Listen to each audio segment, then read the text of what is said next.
Il ne baissa pas la voix. C'était là toute la cruauté de la situation. Le fils du PDG se tenait devant la vitre, d'où la moitié du bureau pouvait me voir.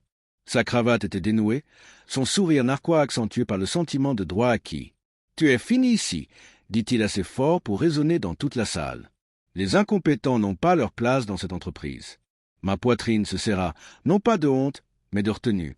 J'avais créé le produit qui avait sauvé l'empire de son père pendant son pire trimestre. Je m'étais saigné à blanc pour respecter les délais tandis qu'il trébuchait dans les salles de réunion en invoquant le nom de famille de son père. Et pourtant, j'étais là, humilié, effacé, rejeté comme un déchet. Je n'ai pas supplié.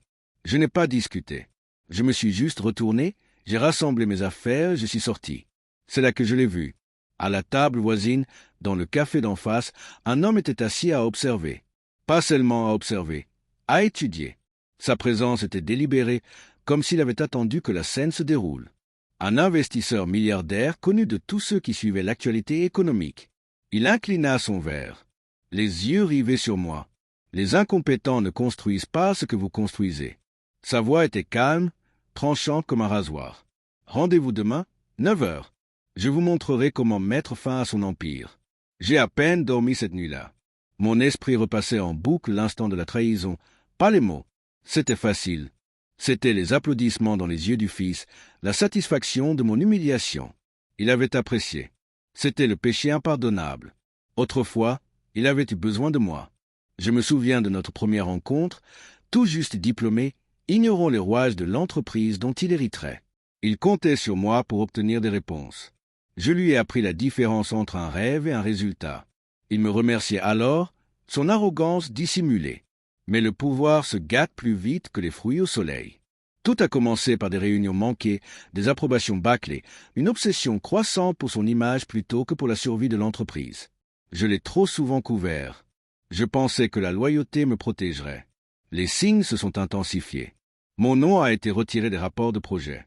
Mes idées ont été volées, présentées comme les siennes. Puis le message a glissé de son téléphone déverrouillé, se moquant de moi dans une conversation de groupe de cadres. Elle se croit indispensable. Regardez-moi lui prouver le contraire. Ce jour-là, j'ai cessé d'être son allié. À 9 heures précises, je me suis assis en face de l'investisseur. Il n'a pas perdu de temps. J'ai observé votre entreprise. Je l'ai observé. Le droit peut faire faillite plus vite que l'incompétence. Il a glissé un dossier sur la table. Son empire pourrit de l'intérieur. Vous savez où sont les fissures. Je sais où pousser.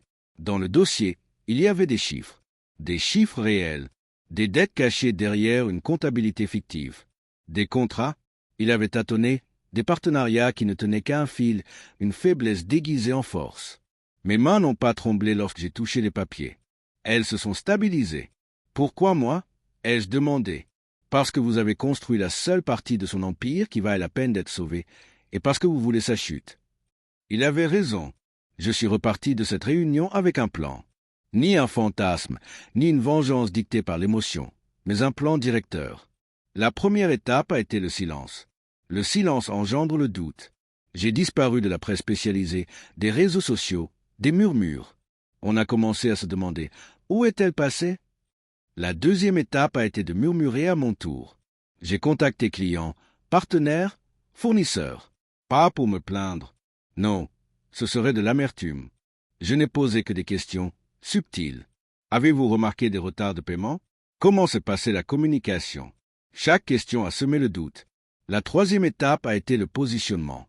Avec le soutien de l'investisseur, j'ai commencé à élaborer quelque chose de nouveau. Une entreprise bâtie non pas sur l'héritage de son père, mais sur l'innovation, la mienne. Discrètement, j'ai recruté les meilleurs, les oubliés, les sous-payés, ceux écrasés sous sa direction insouciante. Ils sont venus de leur plein gré, avides de s'échapper.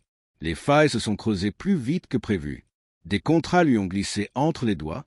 Des clients ont déserté, prétextant des problèmes d'alignement. Mais je savais que ce n'était pas le cas. Chaque départ était un fil que je dénouais. Puis vint le point culminant, une assemblée générale des actionnaires, bondée, la presse invitée. Le fils au centre, se vantant d'une croissance qu'il n'avait pas.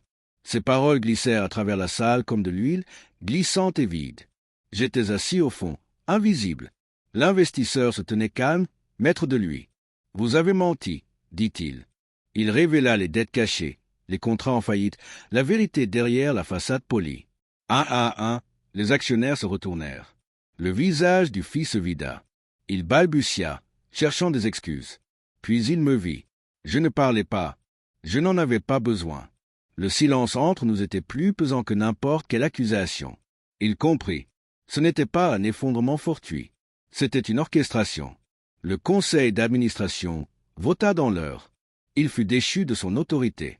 L'empire dont il avait hérité s'effondra dans les mêmes murs de verre où il m'avait humilié.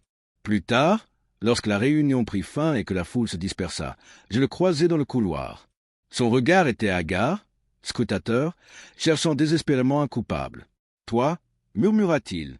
Je m'arrêtai, me penchant suffisamment près pour que lui seul puisse entendre. Les incompétents ne bâtissent pas d'empire, ils les brûlent. Je m'éloignai d'un pas assuré, la poitrine plus légère qu'elle ne l'avait été depuis des années. Aujourd'hui, quand je repense à ce moment, je ne ressens plus de colère, seulement de la lucidité. La vengeance n'est pas le feu, c'est la précision, c'est la patience, c'est le démantèlement silencieux d'un homme qui croyait que le monde lui devait sa loyauté. Et lorsqu'il tomba, il ne perdit pas seulement son titre, il perdit l'illusion d'avoir jamais eu le contrôle. C'était la véritable punition, et la véritable liberté qui était la mienne.